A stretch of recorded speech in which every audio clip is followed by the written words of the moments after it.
The surrender into erotic trance, into orgasm, required this kind of letting go, this kind of ego death that looks very similar to psychedelics. This is our humble hemp patch. 5,000 years of medical cannabis use. We're learning about other cannabinoids. Marijuana is grown in every state in the Union. I'm Lex Pelger, Director of Education at CV Sciences, and this is the Lex Files. Sex is an altered state. The Me Too movement has made us even more aware that this altered state can be involved with trauma and abuse. But Britta Love wants us to remember that sex and pleasure are also means of expression and connection, and that this altered state can be used for healing. Britta is a writer, a lecturer, and a somatic sex educator who guides people through sexual healing experiences.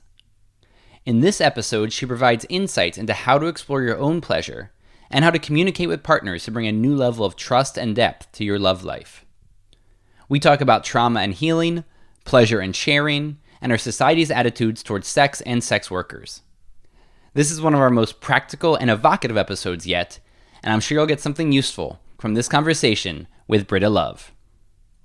And by the way, if you're into New York, you get to hear a little bit of Brooklyn in the background.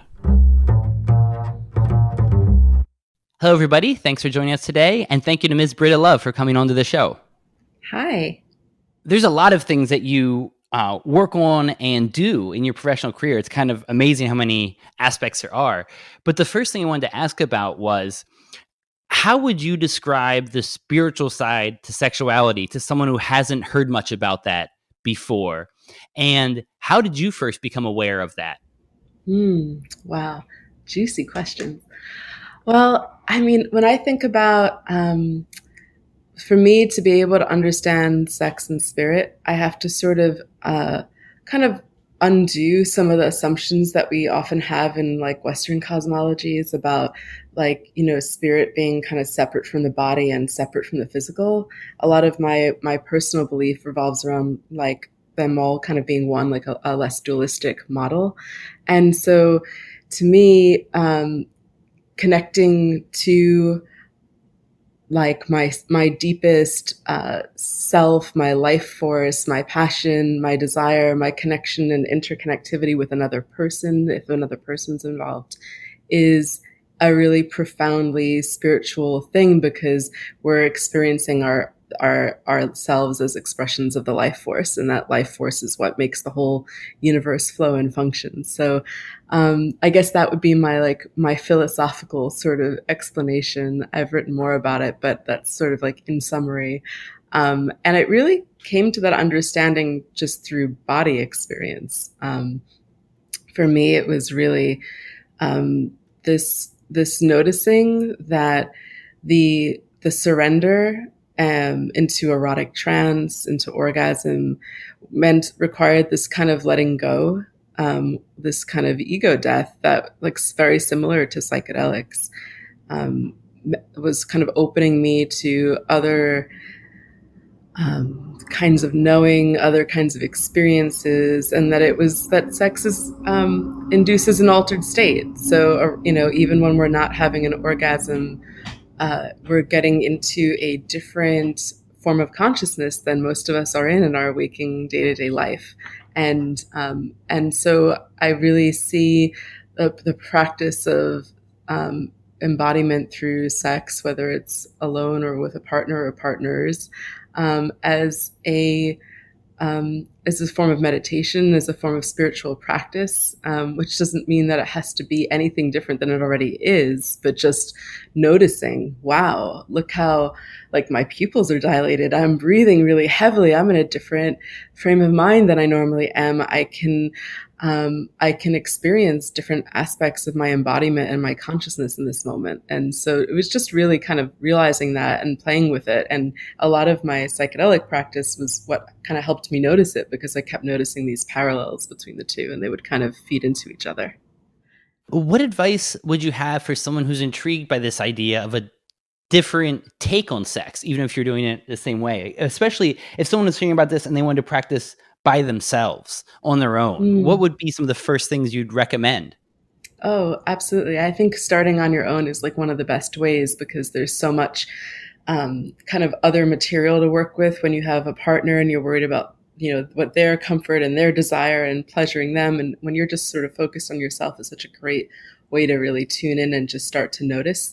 And so my favorite practice to suggest is the mindful wank or mindful masturbation.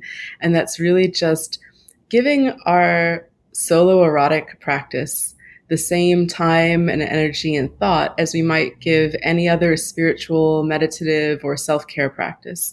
So instead of sort of sticking in it at the end of the day when you're like really tired and you're going to do that routine that gets you to sleep or to relax, which is great. There's no shame there. It's all wonderful. But there's all different. There's going out for like a quick meal, and then there's like sitting and having a 5-course meal in a restaurant, and like that the equivalent of that for masturbation for me is really giving yourself like half an hour and saying, wow, for this half hour, I'm just dedicating it to exploring my body and my pleasure. And I'm going to make the lighting the way I like it and put on that music that makes me kind of feel sexy and want to move and just dance a bit and feel myself up and just really stay for that 30 minutes with no agenda. Like maybe you're touching your genitals, maybe you're not. Maybe you're orgasming, maybe you're not. Maybe you're using toys or kink practices and restraints, or maybe you're just keeping your clothes on and moving really sensually. Like the whole spectrum is welcome. But in that 30 minutes, just staying the whole time with your breath and allowing yourself to make sound and staying with touch and movement. And that's really, can be a really profoundly transformative practice. And I always just recommend at the end, leaving like a 5-minute kind of shavasana at the end, like at the end of yoga, where you just lie still and breathe, whatever point you got to in your erotic practice at that point, whether it was orgasm or not. Because there's definitely no goal-oriented, like this is not a goal-oriented space at all, but just being in that erotic energy for half an hour is kind of the goal and the practice. And just lying there for 5 minutes, maybe doing some journaling afterwards, just seeing what you notice, and just giving yourself that space, because it's just something that, I mean, for me anyway, I never really thought to give myself before my training as a somatic sex educator. And it really transformed my relationship to my body and to spirit, and then to other bodies. So that's where I would start. That's a fascinating idea. Just sometimes we give ourselves a nice longer time for a meditative wank, which is showing your British side. Yeah. But to give it the mindfulness that we do our exercise routine or our yoga routine or meditation practice was really inspiring on how to treat this differently and experience it differently. Mm-hmm. And you, in your article, Exploring Sacred Sex, the Body is Spirit, you quote Starhawk, a pioneer in feminist spirituality. And I just want to read a little bit of that quote and get your take on it, because I think it's important for us today. When we hold the erotic as sacred, we say that our capacity for pleasure has a value in and of itself. When we say that the pleasure is sacred, we directly confront our cultural fear and mistrust of pleasure. To affirm pleasure is to affirm life in its deepest purpose. When we claim our sacred right to pleasure, we are honoring life in its variety of diversity, its endless arrangements and rearrangements. We are acknowledging our participation in the deepest erotic purposes of the universe. Mm. And it's a beautiful thought. And how did that touch you when you first heard it? And what made you put it in your writings? When I first came across that quote, it was like, what I would call a full-bodied yes. Like I read that and I was like, that is what I've been kind of knowing and experiencing in my own way without thought in my time as a sex worker and as my time as a sexual healer. And it really just upends a lot of in this like really simple and beautiful way, a lot of the assumptions that we have in our culture around pleasure and the erotic, and just kind of finding that connection back into, like the deepest erotic purposes of the universe.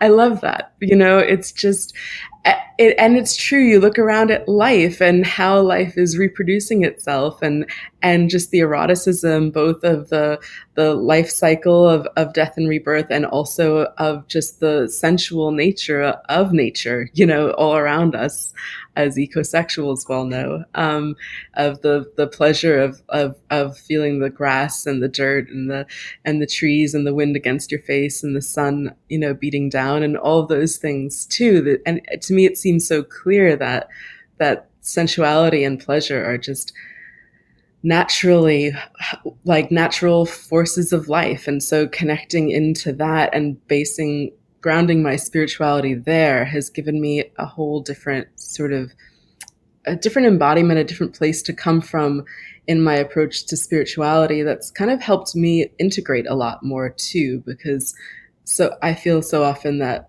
some Western cosmologies force us to fragment, away from our bodies, away from pleasure, away from the senses, in order to like transcend. And my spirituality is much more one of immanence, of knowing that all that is within, rather than something to like seek outside of myself and outside of my body. And so Starhawk was a really formative teacher for me in that regard.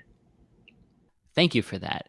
As a scientist, it was interesting to me because it speaks to one of those mysteries of sociobiology and the evolution of behavior, which is whenever a behavior is really odd and doesn't seem to make much sense in nature, it's usually because of sex or pleasure.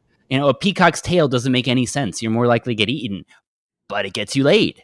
And so it's worth it. And it's one of the guesses why the human brain got so big. The smarter you are, the better you are at getting laid. And that's part of the reason it exploded over the last 100,000 years.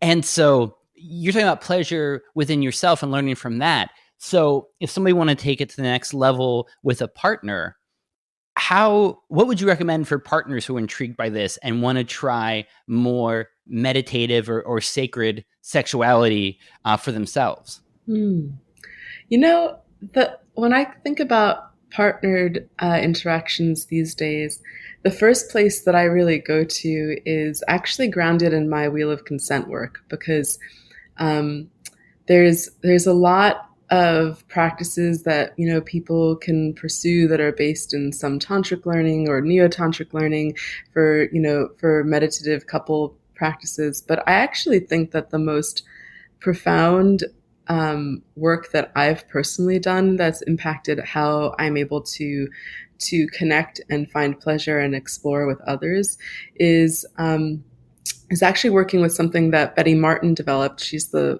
person who developed the model of the wheel of consent. And I know consent is one of those words where a lot of people switch off when you start saying it, because it's like, oh, boring. But it's not at all. We're not talking about the kind of gatekeeping model of consent, of asking for permission. We're talking about how we form agreements to meet each other in our deepest pleasures. And so the basis of the wheel of consent is a little thing called the 3-minute game. And the 3-minute game just gives us an embodied experience of all 4 quadrants of the wheel, of serving someone or receiving, or taking your pleasure or allowing someone to take their pleasure. And so you don't really need to understand the wheel to play the game at all. It's just 2 separate questions that you take turns asking. One is, how would you like to touch me? And you could do that for however long. A 3-minute game assumes you're going to do that for 3 minutes. And then you would take turns and the other person would say, okay, now how would you like to touch me? And the other question is, how would you like to be touched?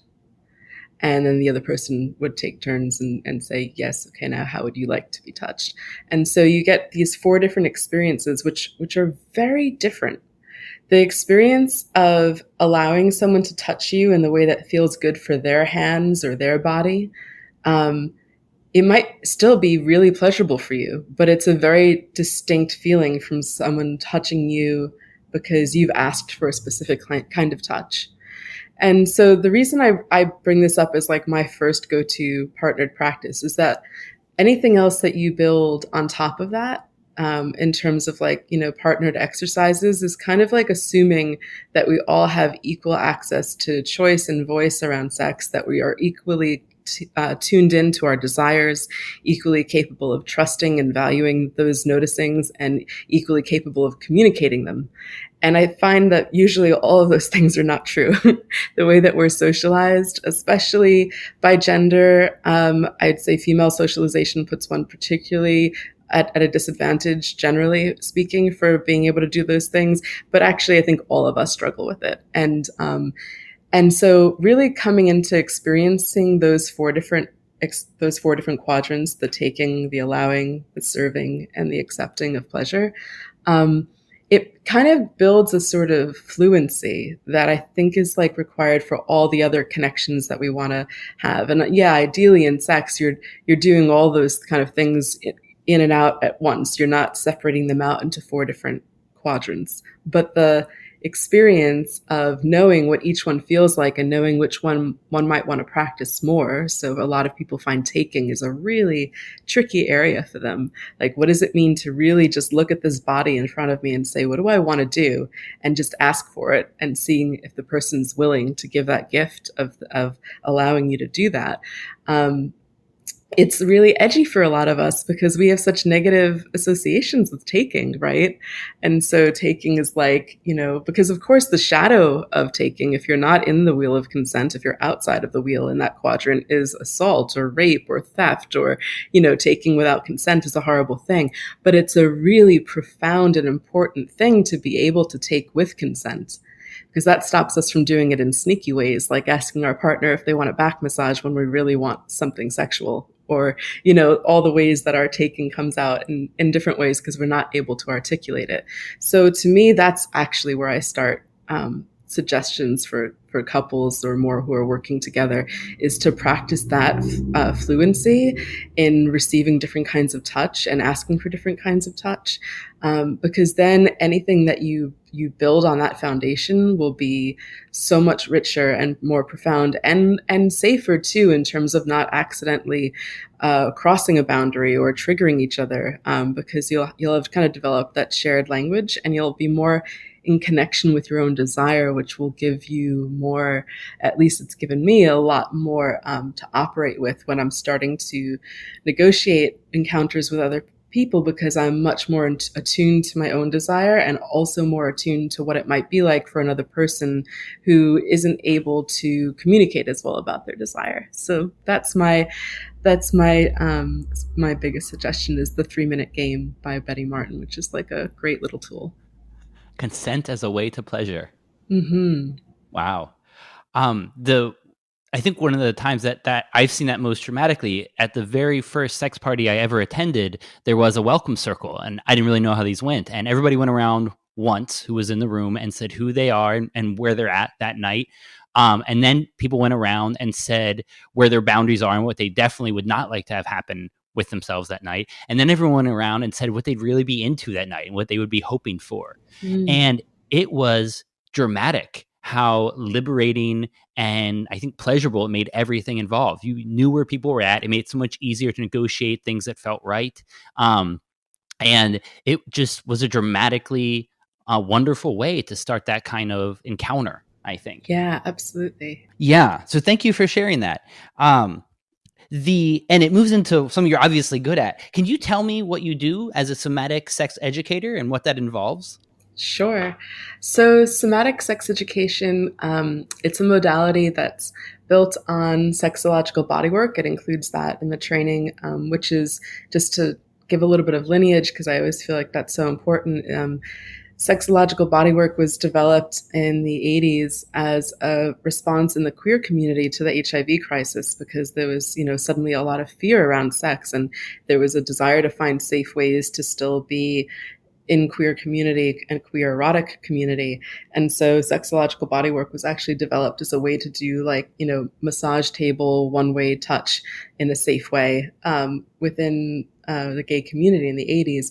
And that then got expanded out to work with all genders. And then people were having these profound experiences of erotic bodywork that was being gifted in this kind of one-way model. So the touch is being given only for the pleasure of the person on the table, and the person giving the touch is clothed, and then, people could take turns. And people started having really profound healing and spiritual experiences. And so it really took off as a modality for hands-on sexual healing. And then there were some limitations that were found over time in terms of, people might have sexual trauma and get on the table and not be able to communicate that they were triggered or dissociating.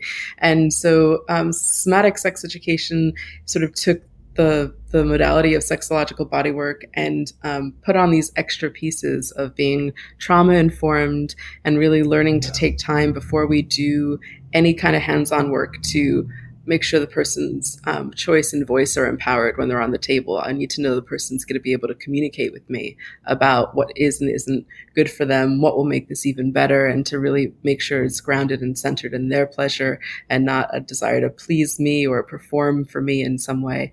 And then also to have this anti-oppressive piece. So a lot of our training is also, politicized in the way that we understand different systems of oppression in our culture and have a different understanding about what we're all coming in with and naming dynamics that are at play.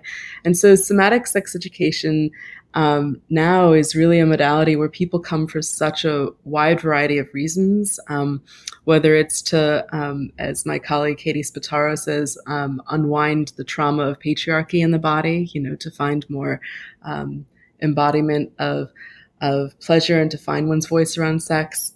Some people come because they want to work with, physical pain, like pelvic pain, for example, sometimes from surgery, sometimes from sexual trauma. Sometimes people come because they just want a safe space to explore things about their bodies that they have not been able to do before, whether it's prostate pleasure or discovering the G-spot. And other people come because it's just a wonderful space to experience the possibility of a more transcendent erotic experience where the space is being completely held for you and you don't have to worry about two-way touch or what the other person wants. And it's really also a safer space in the sense that nothing's going to sort of just happen to you because the teacher or the somatic sex educator thinks intuitively that this is the kind of touch you need, which happens a lot, like in Tantra communities. Everything that we do is grounded in the client's desire. So it's always only at the client's direction. I never sort of intuitively go, well, now I think you need this kind of touch on your vulva. It's always, and there's no permission asking too. It's really always me kind of saying, and what could make this even better? Or, what are you feeling now? What would you like in this moment? And really encouraging the client to get really clear on that. So somatic sex education, it's just this amazing modality for hands-on and embodied-based sex education that gives safer space for all genders and all sexualities to show up and know that someone who is going to welcome their pleasure and their orgasm if it turns up, but also not expect anything from them, will be there to help guide them through their healing or educational or pleasurable process that they came for. Sexual healing, I think, can sound like a very revolutionary concept. How would you explain about how that works for people? Or what have you seen about some of the ways that it kind of manifests in sessions like these? Yeah, there's a really wide range of ways that sexual healing shows up. My Betty Martin taught me that healing is really like an everyday occurrence, and that every step towards greater wholeness is a step towards healing. So sometimes it's overcoming shame and disempowerment. So being able to show up and say, I have this sexual desire and I haven't been able to work with it with anyone, and being held with full acceptance and presence by the practitioner, that in itself before you even do anything is healing, Then there's the healing of sexual wounding, whether, I've worked with people who were child sexual abuse survivors, and we would do pelvic scar tissue release work, and they would have experiences of, coming into, a certain kind of tissue release would actually trigger an embodied memory of a hand around a throat, or, what they were experiencing at the time, and allow it to move through the body as we're starting to understand that that trauma and memory are stored in the body. And that trauma is stored in implicit memories. Not, we're always looking for trauma survivors to give us these like narrative stories about what happened to them, and we're often so frustrated by an inability to do so. But that's actually just not how the body and the brain works when it comes to trauma. When you go into fight or flight, your hippocampus shuts down, and so the part of your brain that's responsible for making meaning and understanding of an experience is not what's sort of alive and working during the traumatic experience. And so what is alive and working is your body, and those memories are stored implicitly. So that's why a lot of flashbacks and things that people experience come up through body memory. And so that's something I've seen a lot working with sexual trauma. And then there's just the fact that I deeply believe that pleasure is healing. I mean, for all the reasons that Starhawk was writing about, that connection to the life force, that connection to our own bodies, and that sense of aliveness that is actually kind of coming up against the cultural values in the West that we often have, that sort of value things that are hard and difficult, and sort of look down on things that are pleasurable. Like, I find that a very oppressive model. And when you start to really sink into pleasure and desire, that's actually when we can act from the most integrity with ourselves and our souls, integrity with each other. And I deeply believe actually that that pleasure is central to the changes we want to see in society, because it's a culture that is deeply sexually repressed and disconnected from desire, and pleasure is disconnected from the life force and is like way more easily controlled by systems of oppression. So I see pleasure as this huge liberatory and healing force too. So, I mean, that's a wide spectrum of how I see healing happening in my practice. And I also just want to name that somatic sex educators are given an amazing training and set of tools to work with for sexual healing. I also deeply believe, from the sort of bottom of my heart and from personal experience, that all sex workers are healers if they choose to claim that name, because like I was speaking to, when it comes to overcoming shame and disempowerment and what it means to actually show up for a person with your full acceptance and presence, and how that overcomes shame and allows people to show up with pieces of themselves that are often fragmented in our everyday lives.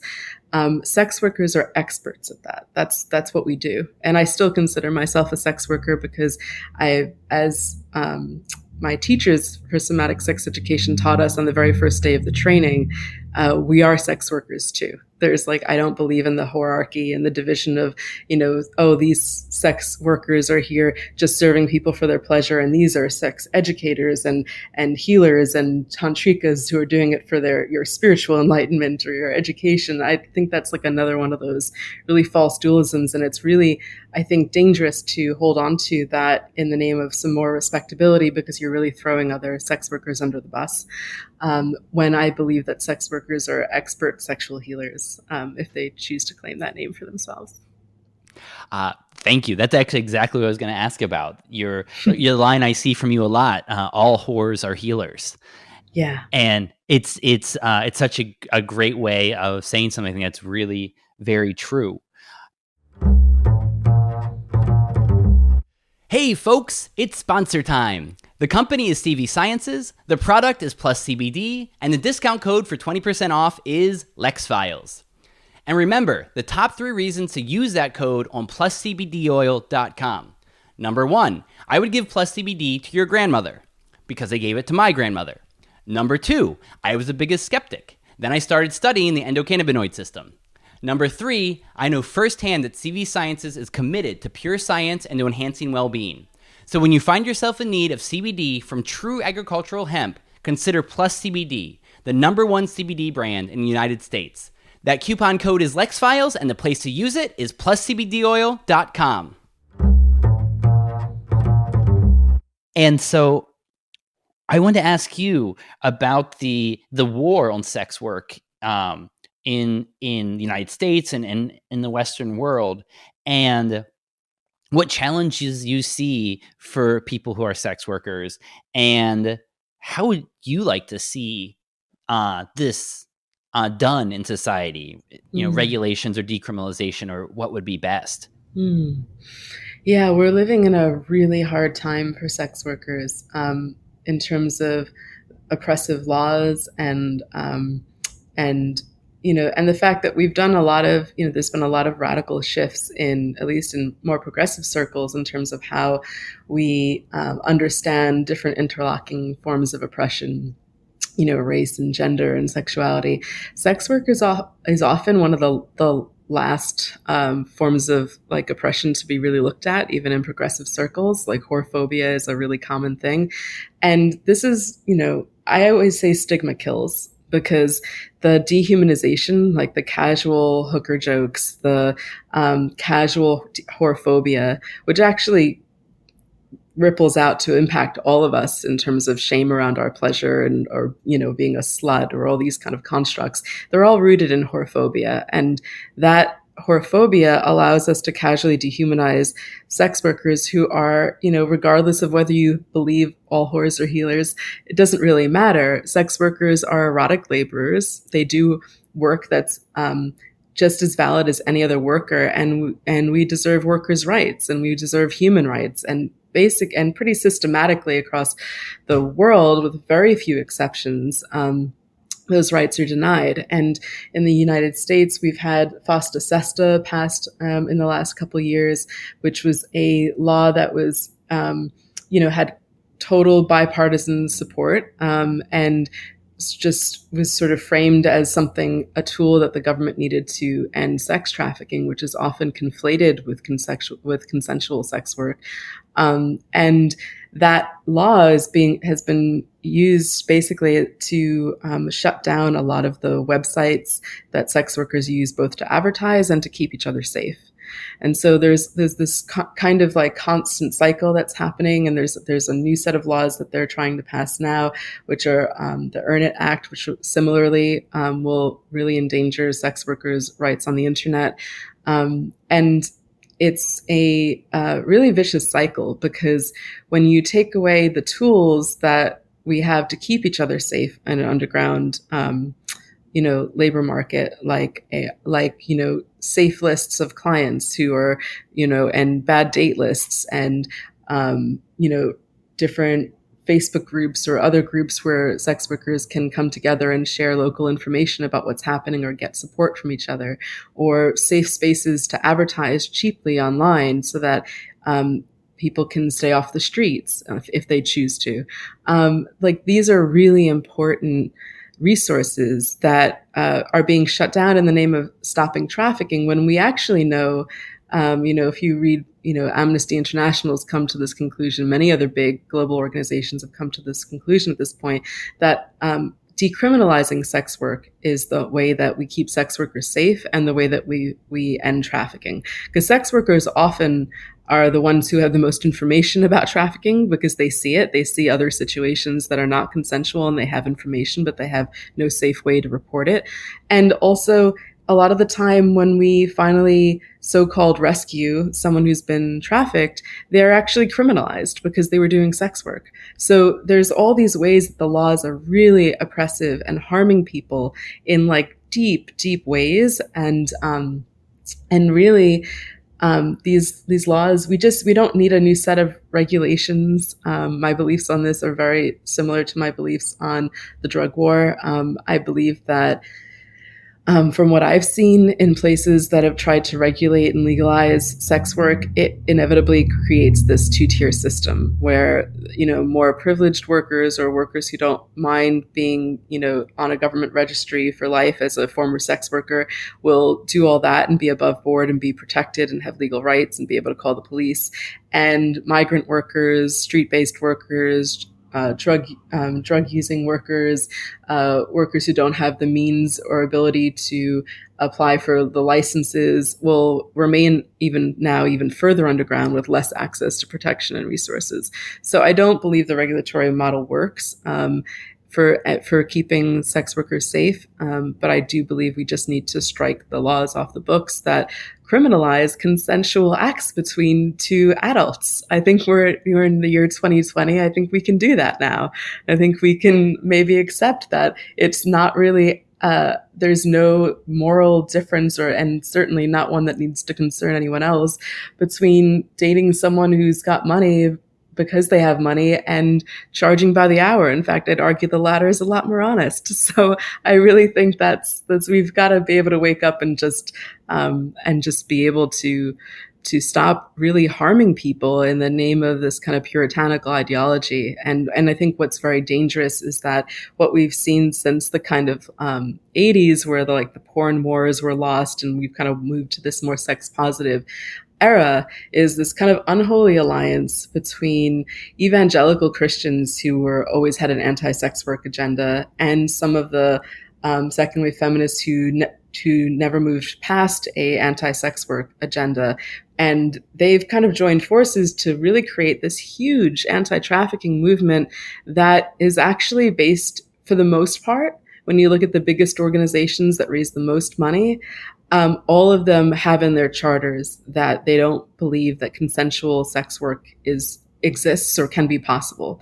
And there's some really infantilizing language these organizations use about being a prostituted woman because it's something that's done to you and you can't possibly have chosen that. And in some of the Scandinavian countries, like with the laws that criminalize demand, they actually argue that if you're a sex worker who says that you've chosen to do this of your own free will, that you live under a false consciousness, and people have had their children taken away for, being deluded about their choice to be a sex worker. So, I mean, this stuff runs really deep. And so while I, like every other sex worker activist I know, are deeply committed to making sure that nobody is being forced into sex work and that sex workers have safe ways to access resources to leave their profession if it's not something that's serving them. We have to be really careful about who we support in terms of funding anti-trafficking, because a lot of it has been used to really further a very patriarchal, paternalistic model that is ultimately around controlling women's sexuality. And that's the kind of irony of it. So that's my very long-winded summary of the sex workers' rights sort of scene in the world today. Absolutely. Yeah, it's one of the biggest human rights injustices of this modern era, is this increased war on sex work.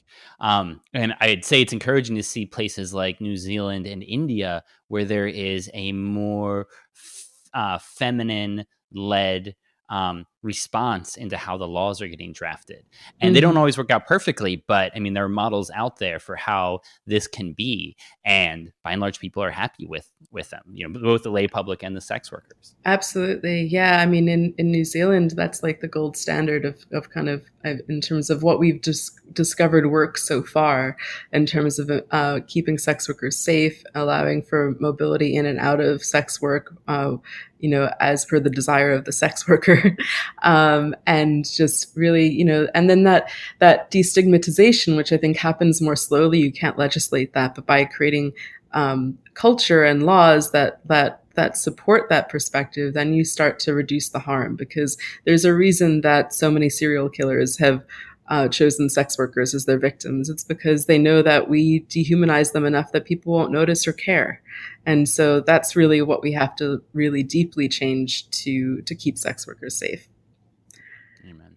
So to switch to something that you mentioned earlier, the combination with psychedelics and how similar heightened sexual experiences can be with the altered states of psychedelics. What would you say about people who are thinking about combining sacred sexuality with psychedelics or other entheogens? Yeah, I get that question a lot too, because I write about sex and psychedelics, and people often assume I'm going to be talking about how to do them together, which I think can be wonderful. But I think for me, I've actually found them much more complementary modalities, in the sense of having a trip and then noticing that my sexual experiences become places of integration. for what I experienced on my trip, rather than necessarily doing them at the same time, which I have done. And I've had some really interesting experiences. I've had profound experiences. I've also had experiences that were like, what the fuck? So I think it can really go either way. But I think my advice would be, to really just, depends on the context, because if you're exploring with a partner that you've developed a lot of trust with and have a really good flow sexually with already, and around consent and how you kind of flow together with erotic energy, then exploring those states can be great. And at the same time, I think that there is a lot to be talked about in terms of being in kind of casual scenarios where everyone's suddenly tripping, and then people's desires start showing up, and learning about how to navigate consent in those states. Because, for example, if you're about to start tripping with someone and you've had a crush on this person for a while, and you're kind of secretly hoping that maybe when everything's a little more like loosened up, maybe something will happen, and that person doesn't know that you're kind of going into that trip with that agenda, it's a little bit dodgy in the consent arena. So ideally, when you're sort of going into an experience, a psychedelic experience with someone else, especially when, like I said, if it's not someone you're as like familiar with in terms of boundaries and consent, having a really honest conversation about like what you would or wouldn't be up for, like just like you were kind of talking about at that sex party before you drop, would be something I would recommend. Because the last thing you want to do is have an experience and then come out of it and one person goes, whoa, I did not want to do that, and I don't know what happened. And if you hadn't kind of been like kind of pushing for that, and I didn't really have voice in that moment because I was really high, or it can get really complicated. And I just want to like name that a lot of sexual harm, if not most sexual harm, I believe, in my experience, takes place with people who are just unaware of power dynamics, or unaware of how that person they were with was unable to vocalize their consent in general. And so, or just not being very tuned in or communicative. And so, there's a lot of stigma around the idea of sexual assault and rape, and rightly so. But I think that we sort of often, by creating that intense stigma, forget how often it's happening through just like a lack of awareness and communication that a lot of us aren't taught. And so especially going into, sex is already an altered state. That's what I always tell people. So navigating another altered state on top of the altered state of sex is it's more tricky waters. And I think that it can be really profound and powerful. I'm definitely not telling people not to do it, but I always kind of just like to like name that that knowing your own boundaries and limits, being able to communicate around that, knowing who you're with, being transparent about what your desires may or may not be, are all going to help support you have a better erotic trip rather than one that might later be regretted or have upset someone. So that feels really important to me. And I just also, I think there's something deeply profound about the way these two arenas intersect. And just to give that a little bit of space and time for a moment, I've been learning a lot about procedural learning, the kinds of learning that, like driving, where you don't have to think about it to do it. And I was thinking about how psychedelic integration is really this sort of journey of being able to take things that you've sort of learned in your trip and make it into sort of procedural learning, like things that just are part of your everyday and how you exist, rather than something you have to like think about all the time. And so that's something that that's why I really believe that sex is a really powerful integration practice, because so much of psychedelic experience is around, like letting go and this surrender and into these like different spaces. And then sex is this sort of embodied way to then practice what you experienced in the trip. And so that's actually more of what I have, I think, been working with myself personally over the last 13 years, is really like learning to weave between these different altered states to sort of reinforce the lessons that I'm learning in each of them. And that as an integration practice has been really powerful for me. Complimentary. That's a great answer. Thank you. Mm. And it's also very sobering to hear about the power dynamics, sometimes unknown to the people involved, being a source of trauma. I think that's a scary thing. For people, because you don't want to be doing harm. You don't realize you're doing harm. And it actually brings me to the last thing I wanted to ask you about, which would be sexual ethics in the psychedelic community. Because it seems that the Me Too movement hit the psychedelic community late compared to some of the other communities, but it hit it like a ton of bricks. Especially in New York, where we both were. And so, do you have some last words about navigating that, and what's been happening and what the psychedelic community can do better in the future to try to keep people safe around sexuality and psychedelics? Yeah, thank you for asking that. It's interesting. I've sort of had this shift in my work over the last couple of years because of what was happening with Me Too in the psychedelic community, where I kind of shifted out of speaking a lot about, pleasure and erotic trance and how to work with those states. And I had to sort of kind of rewind a little bit and back up and say, oh, look what's happening in our community. Okay, so before we get to all that stuff, we need to actually look at power dynamics, consent, how to deal with harm when it's happening, because our community, like a lot of communities, wasn't very well resourced for that, isn't very well resourced for that. Although I'd say we have a lot that we can learn from communities that have been working with this longer, like kink communities and other sex positive communities that have been having to navigate these issues for longer because of the nature of what people are getting together around. So, I was I had a very early instinct with Me Too of watching what was happening and feeling like it was so important, and also that after a while it was sort of, we were hitting a wall, because this sort of became this cycle of naming harm, outing the person, canceling the person, who often, and especially if someone's in a position of power and is a repeated offender, needs to happen. But then that would be the end of it. And so what would happen? We never talked about why the harm happened. We never talked about why no one around the person seemed to be able to intervene around the harm, especially if it was ongoing. We never talked about what were the social conditions that created the harm.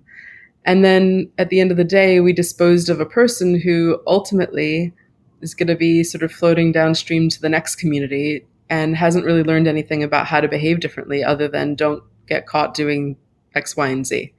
And so, especially with my understanding, which is that, some harm takes place because people are, maybe somewhere on the spectrum of narcissism or antisocial personality disorder and really don't care about other people. And that happens, and that's real. I think most harm happens in ways that are much more subtle, and that people are not aware of the power they carry. They're not aware of how that's impacting the ability for people to consent. They're not aware of their own shadow and how that's showing up in spaces that are inappropriate for it to come out and play. They're not aware of how to find more appropriate spaces for their shadow to come out and play, so it doesn't come out in inappropriate venues. And then, there's kind of a huge fear and stigma around being accused of sexual harm, so that the ultimate, like the most common response to being accused is going to be defensiveness. And that's natural in the social setting that we're in, but it's also extremely unhelpful and dangerous. So we need to create a culture where when someone is accused of harm, there's space to pause and go, whoa, I had no idea, I'm listening. and to really go into a place of learning and being held by community while you're doing that learning. And that's what brought me to restorative and transformative justice work. So I would say like the two pieces that are really important to me in a more conscious, maybe next level of Me Too, is front loading with a lot of consent education and learning about power dynamics and harm, and then at the other side of it, when mistakes or harm happen, having a stronger community that can hold both the survivor and the person who is committing the harm. And I want to not, it's easy when we start speaking about transformative justice, everyone gets very hung up, including me. It's really easy to focus on the person who committed the harm. I actually just need to rewind past all of that and say, we're not even doing a good job holding the person who survived the harm right now. And I think that it's all kind of connected, because when there's when the only answer to acknowledging that someone you loved and who maybe was a teacher of yours, a therapist of yours, a healer of yours, a mentor of yours, and finding out that they've been accused of sexual harm or other kinds of harm, when the only possible response to that is to distance yourself from them and never be associated and have to always think of them as a bad person, in quotes, then of course there's a heavy incentive to hope that person's making it up, to not believe the accusations, to bypass the harm. And so if we can actually shift to a model that says we're all going to harm, we all do harm. It's a really human thing to harm each other.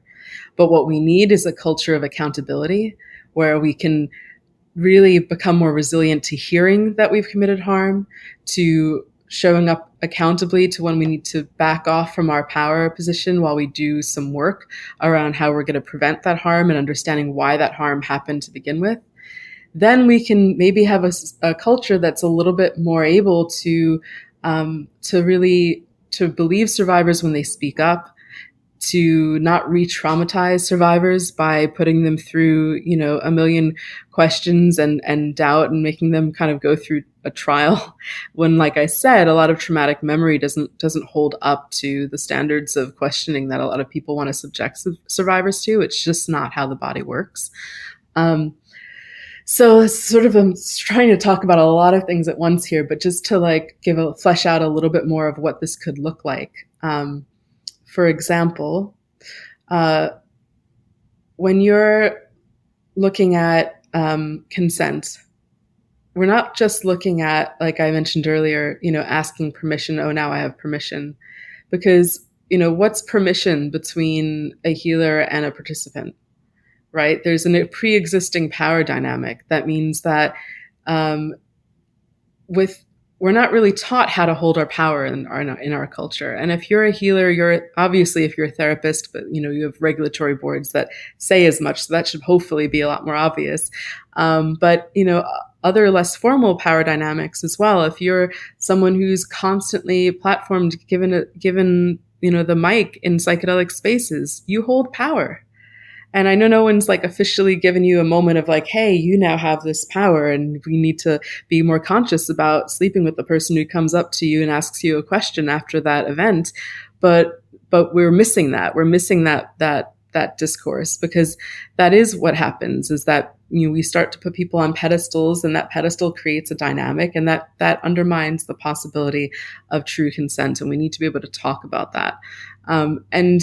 This is, a lot of times people start hearing conversations like this and they get turned off and they think, oh, this is sex negative, and this is no one can have any fun anymore. And I think it's the opposite, actually. I think that really coming into integrity with ourselves around what our desires are, what our positionality is, where we are and aren't going to be exploring for sexual connections, how transparent we're going to be when we desire sex, those things are going to create so much more powerful and rich and mutual sexual experiences. How sad to cling to today's standards of pleasure and connection as the be all end all of the sexual pleasure we can experience together. I think we could do so much better than what we're doing now, and have such much more rich experiences for really knowing ourselves. And, that's kind of also why I'm a bit evangelical about the Betty Martin's Wheel of Consent work, because like I mentioned earlier, when you don't have a healthy relationship to your desire to take, when you don't have a healthy relationship to your sexual desire, it's going to find a way to express itself. And that's how the shadow works. And it's often going to be in places where it shouldn't be there. And so being able to own your desire and say, oh, this is the part of me that kind of likes to like dominate and then take what I want. So now I'm going to very consciously give myself like kink dynamics and play spaces where someone who finds that really erotic to be taken from pre-negotiates a scene and we play that out. So when I'm, hosting my next event or facilitating my next, ayahuasca circle, I'm not going to just find that part of my shadow came out to play one night and hurt somebody. So I think those are the really important pieces on the front end. And then on the back end, we really need to build strong communities that are better equipped to deal with harm. And this really, we have so much to learn from Black and Brown communities and other marginalized communities that have been doing this work for so long, in spaces where calling the police is never like an option. And so they've developed these alternative justice models that are really based on indigenous practices, like talking circle practices, of really coming together after harm's taken place, coming together around the survivor, and then coming together around the person who committed harm and saying, hey, we love you. You're part of our community. We're not throwing you away, but you can't be in this position of power right now. But we're going to lovingly hold you while you look into what happened and start to be accountable to it and start to understand why it happened and do the work that it's going to take for you to be able to make sure that that doesn't happen again. And that's kind of, I don't want to like go on too long on a restorative justice rant, but that's really where a lot of my work has been in the last year or two in response to the fact that we've had such a Me Too moment in the psychedelic community that we've been really ill prepared for, and I think continue to be, to really struggle with how to deal with harm without just bypassing it, but also while not just imploding our communities around divisions between people over accusations, which is also, a secondary form of harm that happens. So those are my thoughts. Wow, thank you. It's nice in a sense that you get to end on a note of pleasure, a culture of accountability leading to more deep and rich and allowed pleasure. Mm-hmm. Well, thank you so much for sharing with us today, Britta Love. We're going to have your website linked to in the episode notes, and everyone listening can read and listen to more talks by Britta Love. Thank you so much for sharing today. Oh, you're so welcome. Thank you so much for having me. It's been such a pleasure to talk so much about pleasure this morning. It's a pleasure to hear from you. Thanks for tuning in. To listen to other episodes, find us at pluscbdoil.com/Lex Files. If you have any questions, compliments, or suggestions, feel free to write me at research@cvsciences.com. If you enjoyed the program, please rate us on iTunes and share a link to your social media. It means a lot to us. The Lex Files is produced by Matt Payne. Our chief advisor is Amabel Dela Cruz. The music is by Jake Bradford Sharp. Our sponsor is CV Sciences, maker of America's favorite CBD oil. And remember the coupon code LEXFILES. I'm Lex Pelger, signing off.